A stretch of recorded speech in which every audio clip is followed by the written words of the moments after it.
உங்கள் தந்தி ஒன் தொலைக்காட்சியில் கருடா தினமும் காலை 6 மணிக்கு காண தவறாதீர்கள். சென்னை திருவொற்றியூரில் அதிக ஒலி எழுப்பியபடி பைக் ஓட்டி வந்த இளைஞரை பிடித்த போக்குவரத்து போலீசார் கையோடு அவரை பைக்கின் சைலன்சரை மாற்ற வைத்தனர்.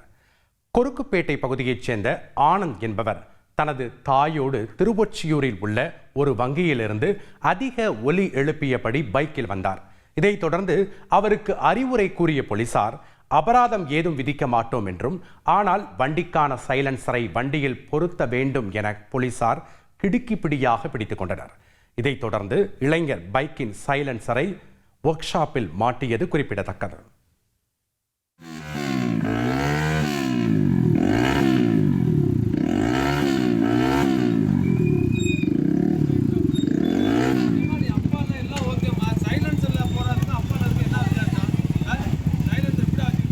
உங்கள் தந்தி ஒன் தொலைக்காட்சியில் கருடா தினமும் காலை 6 மணிக்கு காண தவறாதீர்கள்.